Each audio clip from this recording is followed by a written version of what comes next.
2025-26ನೇ ಸಾಲಿನ ದ್ವಿತೀಯ ಪಿಯು ಪರೀಕ್ಷೆ ಫಲಿತಾಂಶ ಪ್ರಕಟವಾಗಿದ್ದು ಈ ಸಲವೂ ಬಾಲಕಿಯರೇ ಮೇಲುಗೈ ಸಾಧಿಸಿದ್ದಾರೆ. 88.70% ಬಾಲಕಿಯರು ಉತ್ತೀರ್ಣರಾಗಿದ್ದರೆ 83.65% ಬಾಲಕರು ಉತ್ತೀರ್ಣರಾಗಿದ್ದಾರೆ. ಫಲಿತಾಂಶದಲ್ಲಿ ಉಡುಪಿ ಜಿಲ್ಲೆ ಪ್ರಥಮ, ಯಾದಗಿರಿ ಜಿಲ್ಲೆ ಕೊನೆ ಸ್ಥಾನ ಪಡೆದುಕೊಂಡಿದೆ. ವಾಣಿಜ್ಯ ವಿಭಾಗದಲ್ಲಿ ಆಳ್ವಾಸ್ ಕಾಲೇಜಿನ ವಿದ್ಯಾರ್ಥಿನಿ ದಿಶಾ ರಾಜ್ಯಕ್ಕೆ ಪ್ರಥಮ ಸ್ಥಾನ ಪಡೆಯುವ ಮೂಲಕ ಶೈಕ್ಷಣಿಕ ಕ್ಷೇತ್ರದಲ್ಲಿ ಹೊಸ ದಾಖಲೆಯನ್ನು ಬರೆದಿದ್ದಾರೆ. ಮೂಡುಬಿದ್ರೆ ಮೂಲದವರೇ ಆಗಿರುವ ದಿಶಾ ಅಪ್ರತಿಮ ಸಾಧನೆ ಮಾಡಿದ್ದಾರೆ. ವಾಣಿಜ್ಯ ವಿಭಾಗದ 6 ವಿಷಯಗಳಲ್ಲಿ 600 ಅಂಕಗಳನ್ನು ಪಡೆಯುವ ಮೂಲಕ ರಾಜ್ಯಕ್ಕೆ ಪ್ರಥಮ ಸ್ಥಾನ ಪಡೆದಿದ್ದಾರೆ. ಇವರ ಸಾಧನೆಯು ಇಡೀ ರಾಜ್ಯದ ಗಮನ ಸೆಳೆದಿದೆ. ಇನ್ನು PUC ಫಲಿತಾಂಶದ ವಿವರ ಸ್ವಲ್ಪ ನೋಡ್ತಾ ಹೋಗೋಣ.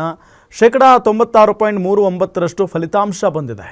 ಪಡೆದುಕೊಳ್ಳುವ ಉಡುಪಿ ಅಂದರೆ ಫಲಿತಾಂಶ ಪಡೆದುಕೊಂಡಿರುವುದು ಉಡುಪಿ ಪ್ರಥಮ. ಈಗ ಉಡುಪಿ ಜಿಲ್ಲೆ 96.35% ಫಲಿತಾಂಶ ಪಡೆದಿರುವ ದಕ್ಷಿಣ ಕನ್ನಡ ಜಿಲ್ಲೆಗೆ 2ನೇ ಸ್ಥಾನ ಲಭಿಸಿದೆ. 92.34% ಫಲಿತಾಂಶ ಪಡೆದಿರುವ ಕೊಡಗು ಜಿಲ್ಲೆಗೆ 3ನೇ ಸ್ಥಾನ. ಜೊತೆಗೆ 71.21% ಫಲಿತಾಂಶ ಪಡೆದ ಯಾದಗಿರಿ ಜಿಲ್ಲೆಗೆ ಕೊನೆಯ ಸ್ಥಾನ ಬಂದಿದೆ. ಇನ್ನು ಕಲಾ ವಿಭಾಗದಲ್ಲಿ 72.86% ಫಲಿತಾಂಶ, ವಾಣಿಜ್ಯ ವಿಭಾಗದಲ್ಲಿ 88.04% ಫಲಿತಾಂಶ, ವಿಜ್ಞಾನ ವಿಭಾಗದಲ್ಲಿ ಬಂದಿದೆ. 91.69% ಫಲಿತಾಂಶ ಕಲಾ ವಿಭಾಗದಲ್ಲಿ ಬಂದಿರೋದು. ಟೋಟಲ್ ಆಗಿ ಫಸ್ಟ್ ಟೈಮ್ ಇವತ್ತೇ ನಿಮಗೆ ಈವನ್ ಮಾರ್ಕ್ಸ್ ಕಾರ್ಡ್ ಕೂಡ ಡೌನ್ಲೋಡ್ ಆಗಲೇ ಸ್ಟಾರ್ಟ್ ಆಗಿಬಿಟ್ಟಿದೆ.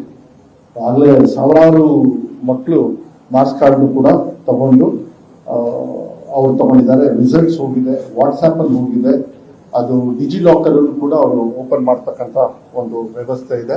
ಇವತ್ತು ಒಂದು ಐತಿಹಾಸಿಕ ದಿನ ಅಂತ ಹೇಳಿದ್ರೆ ತಪ್ಪಾಗಲಾರದು.